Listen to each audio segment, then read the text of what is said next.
So I got the carburetor swapped around. Gonna have to change a few things from the old carburetor to the new one to get the choke pull-off working properly. And of course, started her up, had her running, and the fuel pump was splashing fuel everywhere. So it's starting to leak. But it's a good thing I bought a new one last year.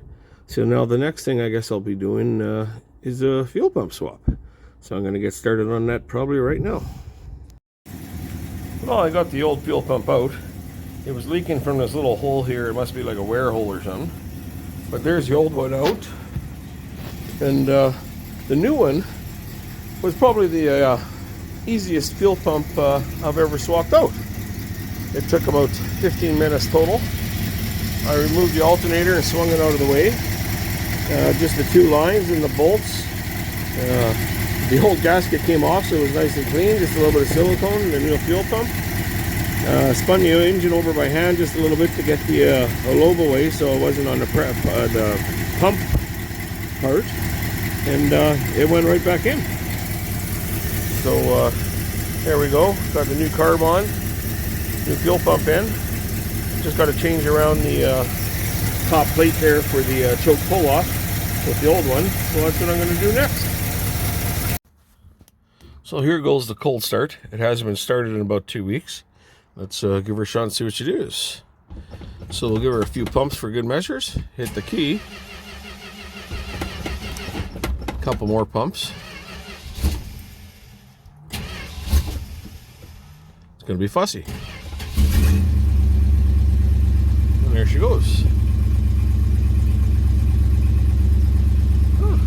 Idles right off the bat. Choke's on, fast idle's working.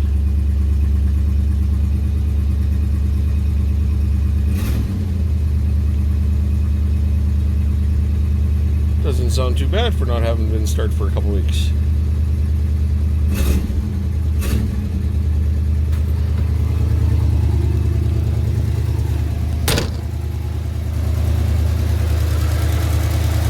It doesn't run along too bad.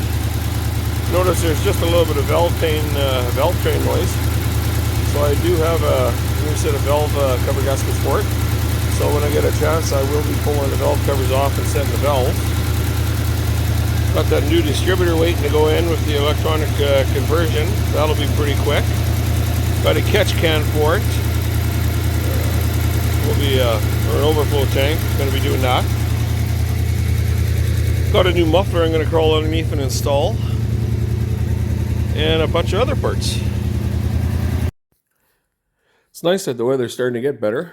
I went outside and tinkered on old Leonard the other day for a little while. Put some new front studs in the front end. So that way when my tires arrive, I can put my new rims on them. Got some rims for it. Got new carpet for it. Floor mats, heater core, glove box liner, speedometer cable. The mat that goes between the fuel tank and the car, a trunk mat.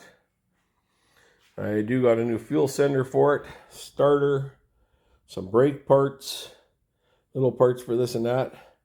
I still got over there the new electronic conversion kit and new distributor for it. Got some parts in here. I believe I got a new signal light for up front because it didn't have the correct one in it. I got my ring for the horn, which I'm excited for. The horn did work on the car, but it was missing this. They're kind of hard to find. I managed to go on a Facebook site for old Plymouths, and I asked if anybody had it, and this guy had just listed it on eBay, so I was able to go in and make him an offer and scored that. I did get some new sun visors. Sun visors were deteriorating pretty bad. So I do have lots of stuff to do once the weather starts getting nice out. Looking forward to it. Took him for a spin the other day. Not sure what kind of shape the transmission's in. Got to make sure the kickdown and everything's working, but took it for a drive. Seemed like it was not going in the second gear properly. So that's something I might have to look at, but the engine seems to be running great. So I will keep you updated. Post some more videos as I start putting this stuff in. Have a great day.